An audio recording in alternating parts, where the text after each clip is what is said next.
Yes, good morning all of you. कैसे हैं friends? देखो, मैंने आपको एसएचएम के 2 लेक्चर भेजे।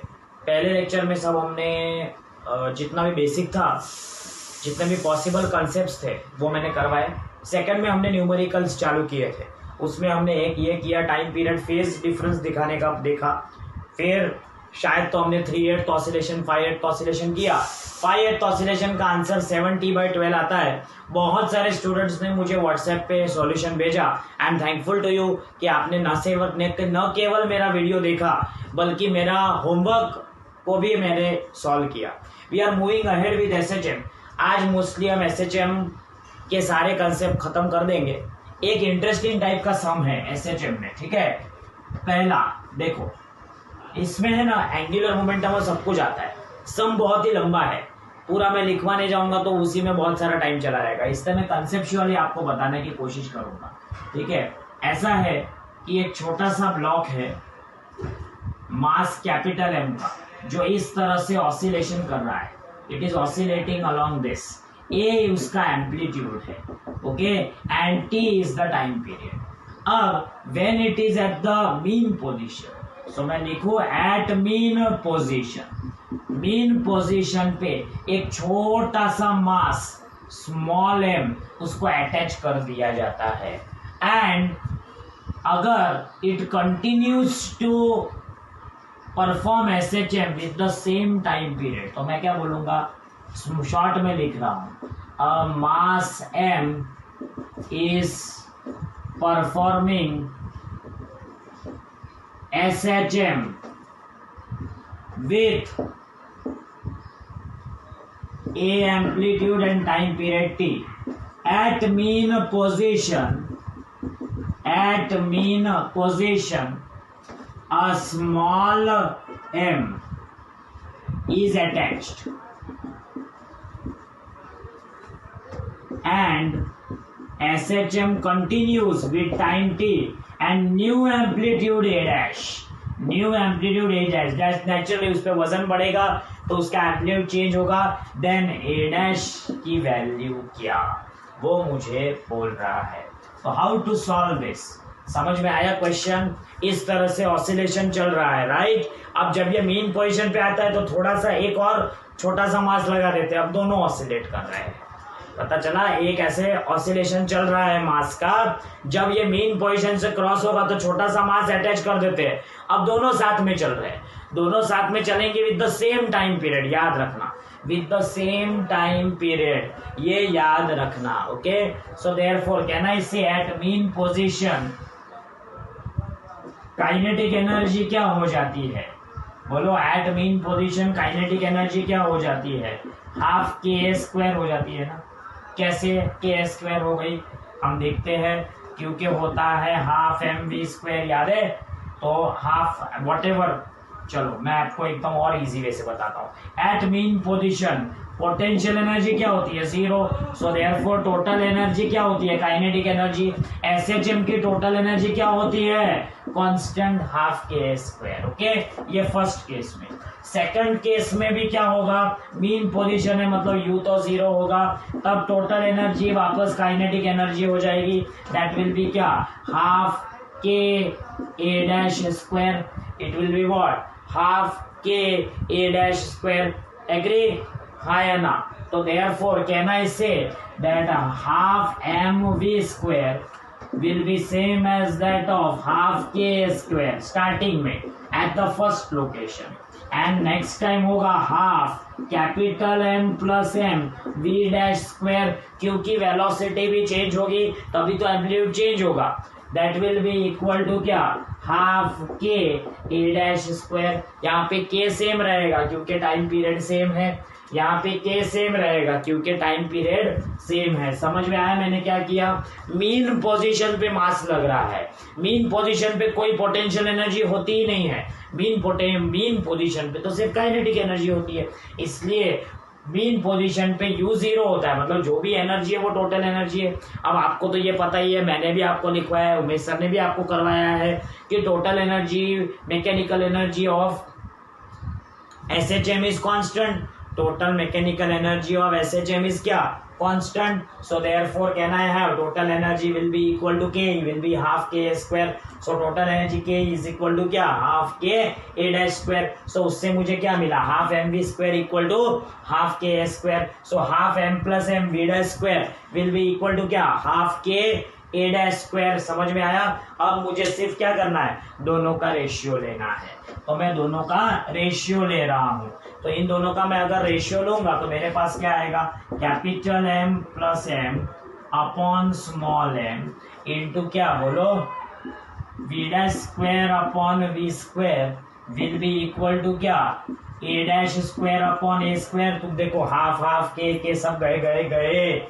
अब law of conservation of angular linear momentum लगाना है, इसीलिए ये क्वेश्चन ग्रेट है क्योंकि इसमें वर्क एनर्जी पावर भी इन्वॉल्व है और एसएचएम भी पड़ा है। By law of conservation of angular linear momentum initial momentum m into V will be final momentum m into V dash. Initial momentum जब अकेला घूम रहा था तो क्या था, कैपिटल M इंटू वी था, कैपिटल M इंटू वी था, आया ना, ये कैपिटल M है, स्मॉल m नहीं है, कैपिटल M इंटू वी था, आया ना, ये भी कैपिटल M है क्योंकि पहले कैपिटल M मास था ना, हाँ, capital M into V will be m plus m into V dash. तो भैया वी डैश की वैल्यू क्या हो जाएगी, capital M into V upon m plus m। समझ में आया? पहले मैंने एसएचएम का फंडा लगाया, एसएचएम के फंडे से मुझे ये पता चला कि जो काइनेटिक एनर्जी है वही टोटल एनर्जी है, क्योंकि ऐसा बोला है कि मास मीन पोजीशन पे ऐड किया जा रहा है, ऐसा बोला है कि मास को मीन पोजीशन पे ऐड किया जा रहा है, इसलिए वी डैश क्या होगा, m into V upon m plus m हो जाएगा। इन दोनों को सॉल्व किया तो मेरे पास वी डैश आया m into V upon m plus m। Law of conservation of linear momentum मैंने यूज किया। अब तो मेरे लिए बहुत ही सिंपल है, I am just going to get the answer in a very simple way, ठीक है। I will just substitute it, अगर मैं इसको सब्स्टिट्यूट करूंगा तो मेरे पास आंसर क्या आएगा बोलो, मैं लिखूं m plus m upon capital M, V dash की जगह क्या लिख सकते हैं, m स्क्वायर वी स्क्वायर, आया ना, upon capital M plus M the whole square V dash square, और वी स्क्वायर तो है ही, विल बी क्या a dash square upon a square, और वी स्क्वायर गए, एक ये और एक ये भी गया और ये भी गया, तो मेरे पास क्या आएगा, capital M upon m plus m will be a dash square upon a square. तो a डैश की वैल्यू क्या आएगी, a into under root of capital M upon m plus m। Concept समझ में आया? We have used law of conservation of linear momentum, and along with that we are using law of conservation of linear momentum, and along with that we are using the concept of SHM. I hope you got it. I hope आपको ये समझ में आ गया होगा, हाँ या ना? समझ में आया? पहले हमने क्या किया, ऑसिलेशन नॉर्मल चल रहा था, जब सेंटर पे आया तो एक मास को मैंने अटैच कर दिया, ऑसिलेशन नॉर्मल चल रहा था, जब सेंटर पे आया तो मैंने मास को अटैच कर दिया, तो दोनों साथ में चलने लगे।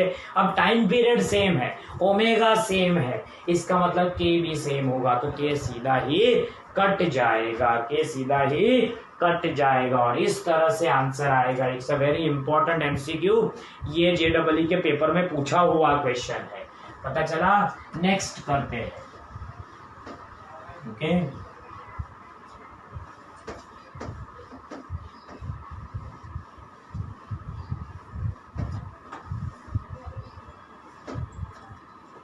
नेक्स्ट क्या है वो देखते हैं, ठीक है।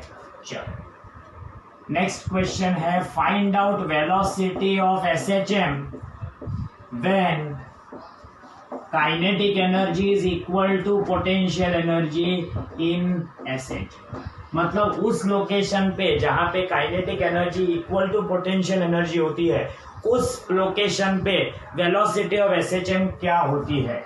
तो we have to find out, कैसे ढूंढेंगे velocity of SHM? You have to find the velocity of SHM when kinetic energy is equal to potential energy. तो kinetic energy equal to potential energy बोला है, तो therefore मेरे पास क्या आ जाएगा आंसर बोलो, what will be the answer? पहले हम देखेंगे, काइनेटिक एनर्जी का फॉर्मूला होता है हाफ के इंटू ए स्क्वायर माइनस एक्स स्क्वायर। और पोटेंशियल एनर्जी क्या होता है हाफ के एक्स स्क्वायर। तो सबसे पहले वो एम्पलीट्यूड ढूंढो जहां पे kinetic energy equal to potential energy होती है। तो ये कट जाएगा तो मेरे पास क्या आएगा बोलो, x square is equal to, अरे A square equal to 2x square, so A by root 2 plus और minus is equal to x. अब उस लोकेशन पे वेलोसिटी की वैल्यू क्या होती है omega under root of A square minus X square. Easy है ना ये सम तो। सो वेलोसिटी की वैल्यू क्या आ जाएगी बोलो, omega into under root of A square minus A by root 2 the whole square. So V की वैल्यू क्या है omega into under root of A square minus A square by 2। तो कितना आ जाएगा बोलो, देखो ना ए बाई रूट 2 होता है ना एक्स स्क्वायर, तो कितना हो जाएगा A square minus A square by 2, तो कितना आ जाएगा A square by 2।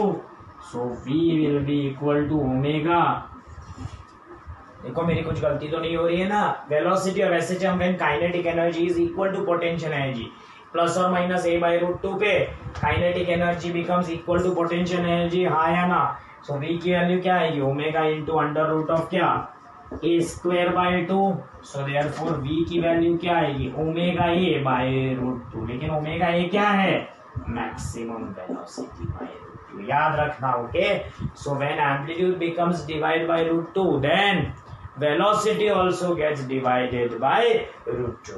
Velocity also gets divided by root 2. Okay, velocity also gets divided by root 2. Okay, simple हर एक टाइप का क्वेश्चन मैं आपको करा रहा हूँ, every type of question relate to SHM करा रहा हूँ। पहले ऑसिलेशंस वाले करवाए, फिर ग्राफ वाले करवाए, फिर दोनों सामने सामने से क्रॉस होने वाले करवाए, फिर ये एक ऐड मास करने वाला करवाया, अब वेलोसिटी के बेस पे करवाया। पता चला एक और टाइप का क्वेश्चन आता है, ये भी बहुत इंटरेस्टिंग टाइप का क्वेश्चन है ना, सेकंड पेंडुलम के ऊपर। ओके, सिंपल एमसीक्यूज हम करेंगे। सो क्या होगा, time period of second pendulum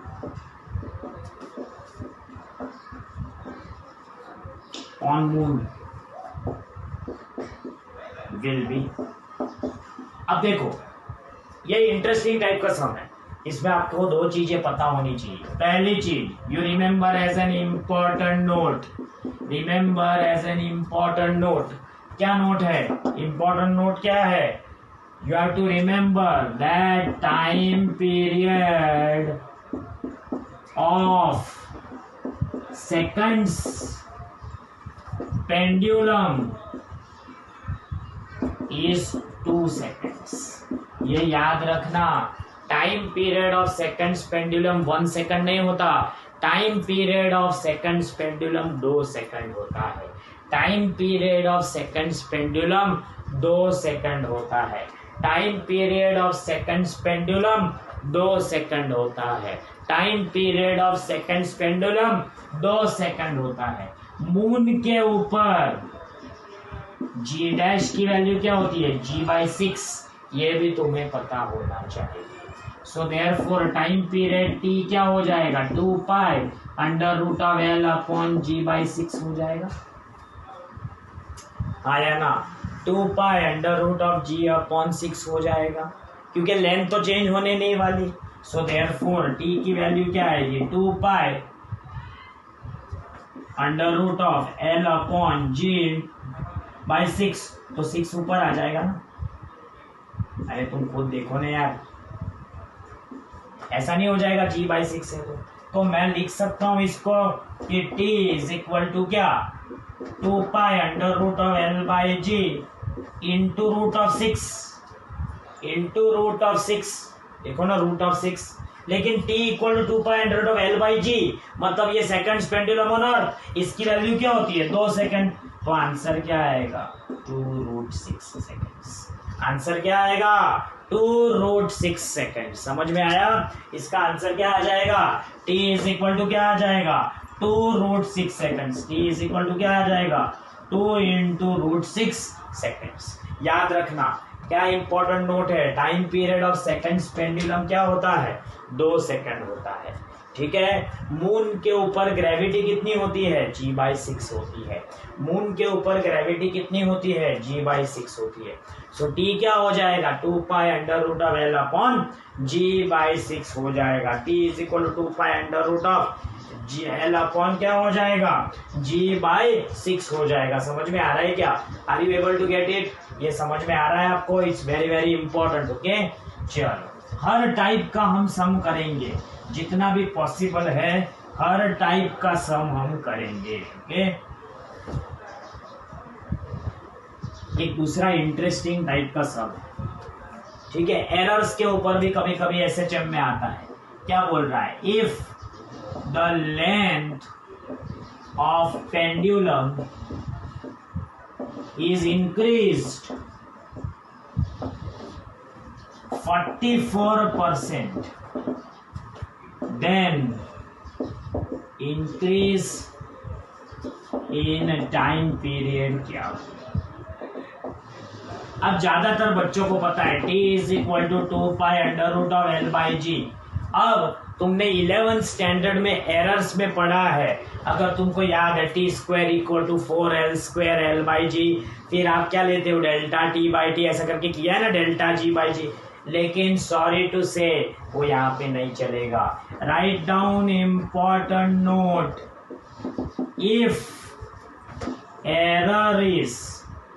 if percentage error is greater than 10%, then if percentage error is greater than 10%, then we cannot use formula of errors। मतलब जो भी तुमने फिजिक्स के सेकंड चैप्टर में एरर पढ़े थे, ΔA/A, ΔB/B, वो सब मिथ्या है, इसका मतलब नहीं चलने वाले हैं। 10% से ज्यादा अगर किसी भी क्वांटिटी में एरर है तो हम वो एरर के फॉर्मूला डायरेक्टली यूज नहीं कर सकते। हम वो एरर के फॉर्मूला डायरेक्टली यूज नहीं कर सकते, ये याद रखना। हम वो एरर के फॉर्मूला डायरेक्टली यूज नहीं कर सकते, ये आप खास ध्यान रखना। हम वो एरर के फॉर्मूला डायरेक्टली यूज नहीं कर सकते। तो किस तरह से सॉल्व करेंगे, इसको सॉल्व करना इजी है वैसे तो, let's solve it. So T = क्या आएगा, बोलो, 2π(T')√L प्लस 44% इंक्रीज, मतलब 1.44 टाइम्स L हो जाएगा अपॉन G। 44% अगर मेरे पास पैसा बढ़ता है तो जो 100 रुपए थे उसके 144 रुपए हो जाएंगे ना।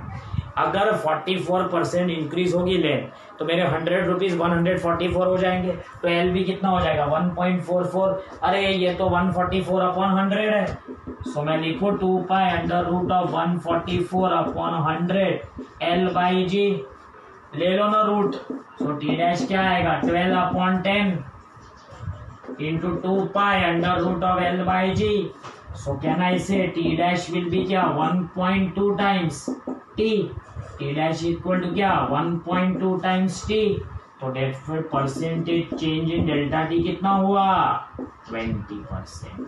Percentage change in delta T कितना हुआ, 20%। पता चला, बहुत ही शानदार क्वालिटी का सम है, बहुत ही सिंपल, लेकिन यट अ बिट कॉम्प्लेक्स। अगर तुमने ΔG/G, ΔL/L के चक्कर में पड़े तो गया, तो तुम्हारा आंसर कभी भी मैच होने ही नहीं वाला। समझ में आया मैं क्या कर रहा हूँ, मैंने 1.44 L लिया, वापस वही रिपीट करूंगा, हर एक वेराइटी का सम करवा रहा हूँ। JEE is like an ocean, बहुत बड़ा है, अनलिमिटेड क्वेश्चंस है, but at least I will try to touch each and every concept. इसलिए पहले मैंने ऑसिलेशन वाला नॉर्मल किया, फेज डिफरेंस वाला करवाया, क्रॉस होते हैं वो वाला करवाया, मास अटैच होता है वो वाला करवाया, ठीक है, फिर सेकंड पेंडुलम वाला करवाया, फिर पेंडुलम के सारे केसेस भी करवाए थे, याद है, वो भी करवाए थे। अब ये वाला करवा रहा हूँ, इंक्रीज वाला भी करवा रहा हूँ, ठीक है। एक वेलोसिटी वाला भी मैंने करवाया। वैसे तो वेलोसिटी वाले बहुत सिंपल होते हैं, इसलिए ज्यादा उसमें टेंशन लेने की कोई बात नहीं होती है, ठीक है। चलो आगे बढ़ते हैं, आगे बढ़ते हैं हम लोग। ओके, अब एक डैम्ड ऑसिलेशंस पे करते हैं। तो डैम्ड ऑसिलेशंस का फॉर्मूला शायद तो तुम भूल गए होंगे। So A dash is given by A0 e raise to minus BT by 2m।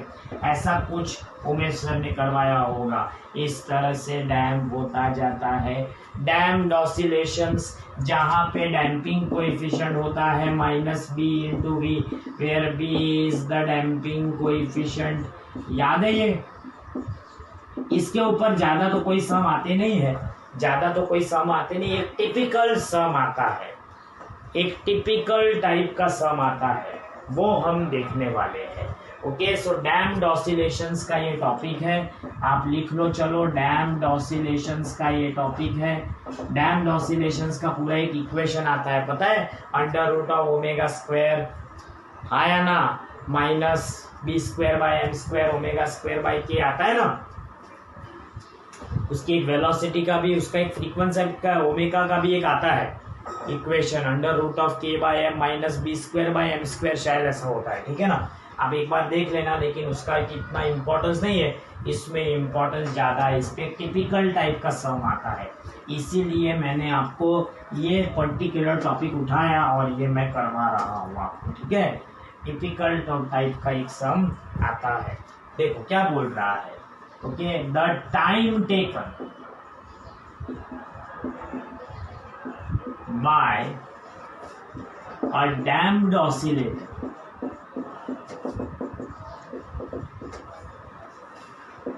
for its amplitude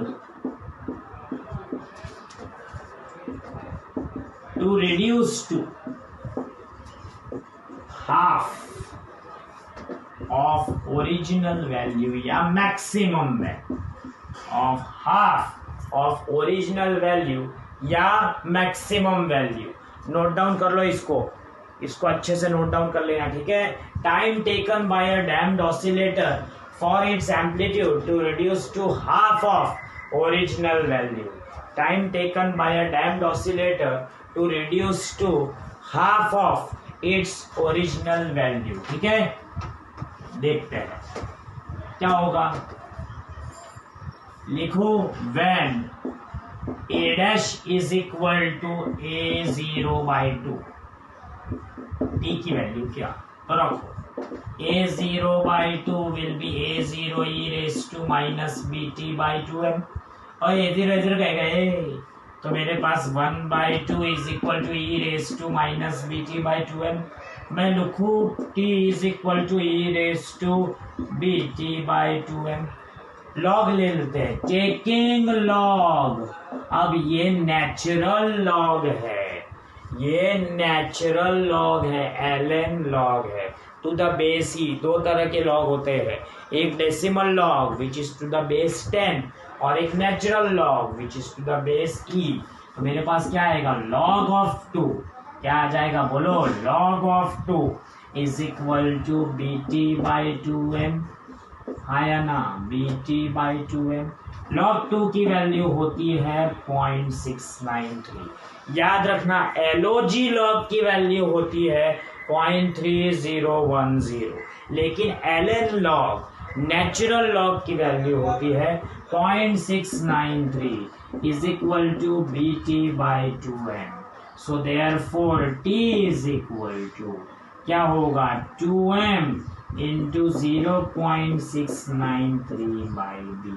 ये है ना, एज अ फॉर्मूला भी तुम याद रख सकते हो, ये एज अ फॉर्मूला भी तुम याद रख सकते हो। लेकिन अगर हाफ हो तो ये, अगर एम्पलीट्यूड हाफ हो तो ही, मतलब ये बेसिक है। अगर ऐसा बोला मास इज 1 kg, ठीक है, डैम्पिंग कोएफिशिएंट की कोई वैल्यू दे दी है, तो फिर हम आराम से ढूंढ सकते हैं। लेकिन this is the way to solve it. Okay, क्या A0 become by 2, so A0 raise to minus BT by 2m आएगा। हाफ इज इक्वल टू क्या आएगा, E raise to minus BT by 2m। Yes और no, आपको समझ में आ रहा है कि नहीं आ रहा है?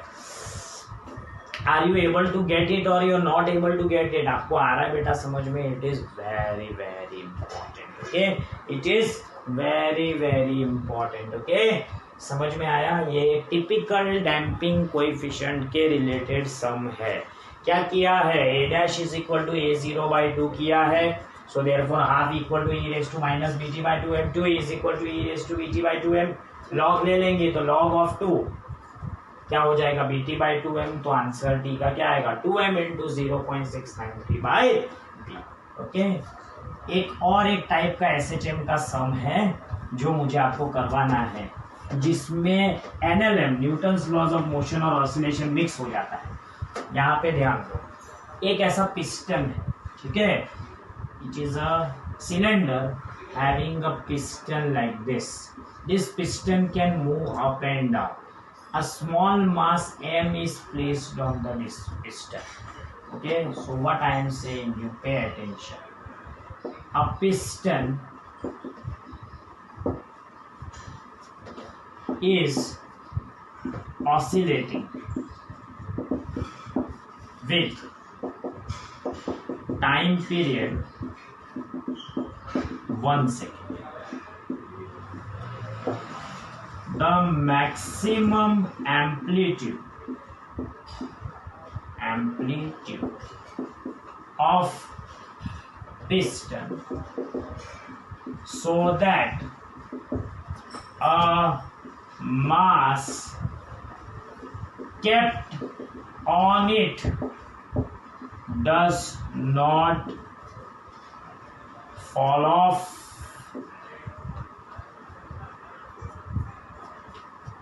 ये पिस्टन ऊपर नीचे जोर से खींचेंगे तो क्या होगा, उड़ जाएगा ना. कितने बार पता है हम ऐसा रबर करते, रबर, ठीक है, ऐसा वो बचपन में हम लोग करते थे. ऐसा वो रबर का बॉल होता है ना, तो रबर के बॉल को आधा काट देने का, फिर आधा काट के ऐसा उल्टा कर देने का और उसके ऊपर भी पत्थर रखने का, छोड़ेंगे तो फट से वो उड़ता है. कैटापुल्ट में भी ऐसा ही होता है. तो मैं क्या चाहता हूँ कि इस तरह से ऐसे SHM हो रहा है, ठीक है. देखो फॉर एग्जाम्पल, तो मुझे ये करके नहीं दिखाना चाहिए वैसे तो, लेकिन मैं आपको ये करके दिखा रहा हूँ. देखो इस तरह से SHM हो रहा है. मैं जोर से SHM करूंगा तो उछल गया ना, समझ में आया. ये मेरा एम्पलीट्यूड है SHM का, ये अभी टिका हुआ है. अगर जोर से एम्पलीट्यूड करूंगा, देखो उछल गया ना. इसका मतलब है कि मिनिमम एम्पलीट्यूड, मैक्सिमम एम्पलीट्यूड कितना होना चाहिए कि ये चिपका रहना चाहिए. तो देखो नीचे लगने वाला फोर्स क्या है mg, और इसके वजह से लगने वाला फोर्स क्या है ma. सो कहना है इससे force acting due to SHM should be same as that of weight of block. तब तक सब कुछ मैच होगा.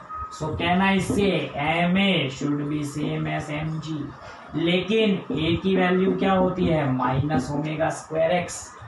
For maximum x should be equal to a, that is क्या एम्पलीट्यूड. नेचुरली क्योंकि मुझे मैक्सिमम फोर्स चाहिए, उससे थोड़ा सा भी ज्यादा होगा ना तो पार्टिकल उछल जाएगा, उससे थोड़ा सा भी ज्यादा होगा तो पार्टिकल उछल जाएगा.